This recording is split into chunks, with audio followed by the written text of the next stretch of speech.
반갑습니다. 오로스 테크놀로지 주주 여러분들. 일단 뭐 삼성전자 2나노, 3나노 포토 공정 레이어가 수가 증가하고 있다라는 이슈를 바탕으로 좀 이번 영상 준비했고, 그래서 향후 전망까지 한번 말씀드려 볼 거고요.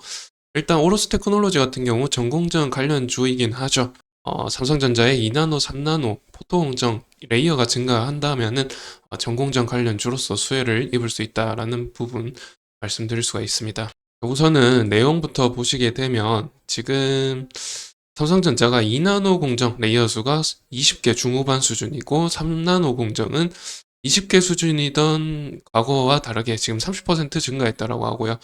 그리고 27년 양산 예정이 1.4나노 포토 공정 레이어는 30개가 넘어설 전망이라고 하죠.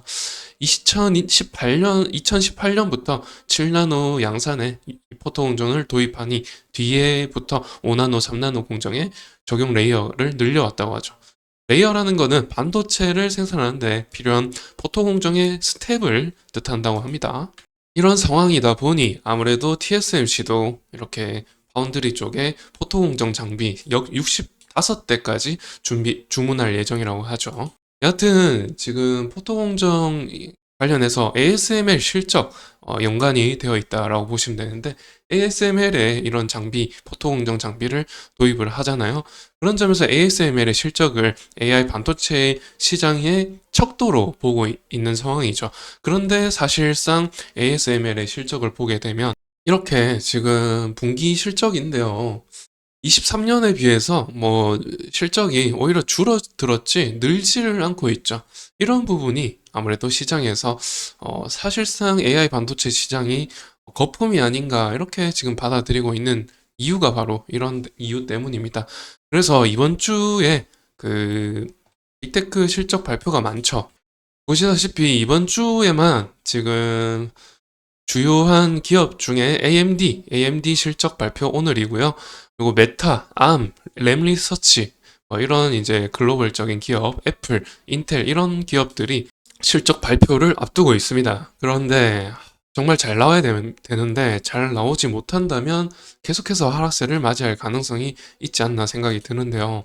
보시다시피 지난 영상에서도 말씀드렸지만은 이 SMH 반도체 지수, 나스닥에 상장되어 있는 반도체 지수가 중요하다고 말씀드렸죠.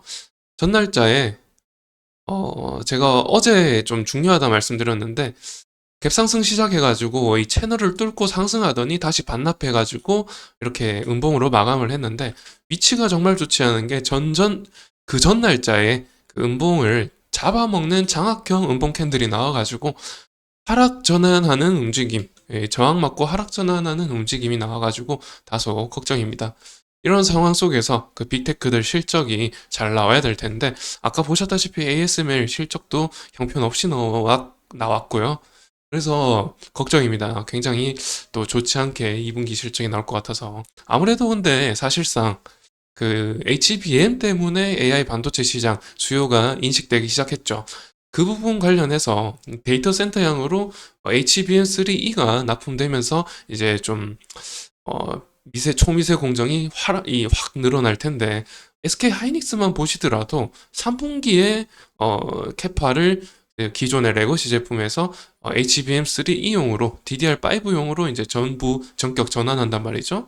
그러니까 이 실적 자체는 3분기부터 AI 반도체 시장 관련해서 좀 인식이 될 텐데, 그런 부분들을 싸그리 무시하고 이렇게 좀 밸류에이션 재평가가 이루어지고 있는 상황입니다. 여하튼 그런 상황이라 굉장히 좀 안타깝고 좀 속상한데, 여하튼 뭐 시장이 더 현명한 판단을 했겠죠.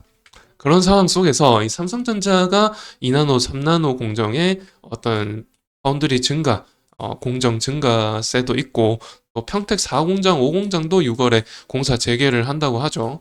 이런 상황이라 아무래도 이제 파운드리 쪽에서 어떤 작업 공정이 더 많이 일어날 가능성이, 올해 들어서 더 많이 일어날 가능성이 높기 때문에 오로스 테크놀로지의 이 OL 장비, OL 900, 1000 장비, HBM 관련해서 이 D램을 생산할 때 웨이퍼 단계에서 이 패턴을 입히죠. 패턴이라는 것은 회로도를 말합니다.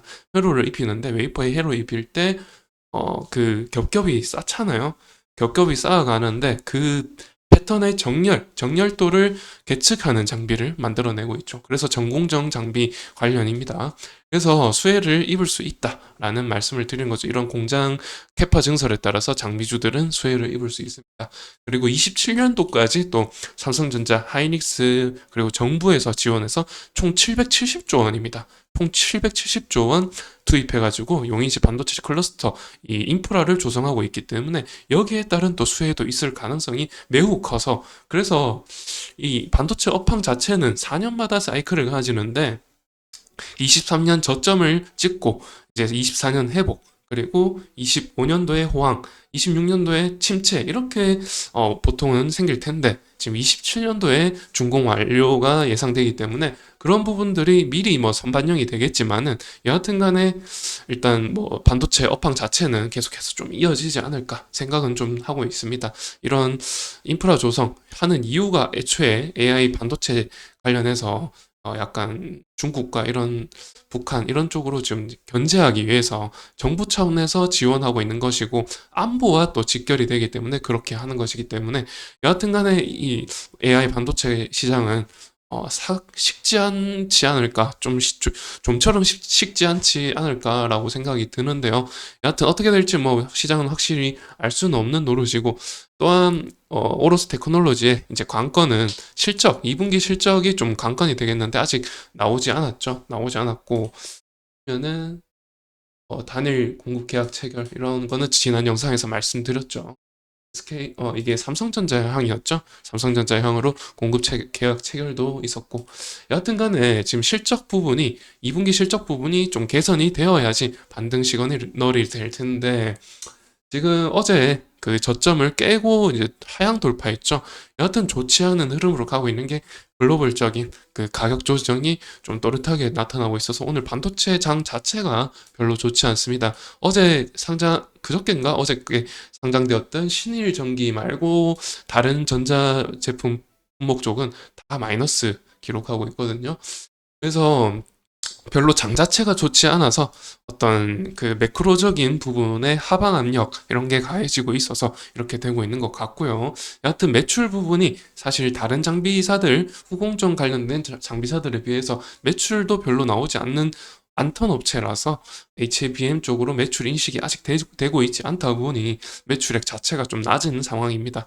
캐파 증설에 따라서 파운드리 캐파 증설 공정 증가에 따라서 좀 매출이 인식이 되면서 그때부터 실적 모멘텀으로 좀 상승할 수 있지 않을까 생각을 해보고 이번 영상은 이렇게 마무리해야 될 것 같습니다. 다음 영상에서 또 새로운 이슈 가지고 새로운 내용으로 또 만나 뵙도록 할게요. 감사합니다.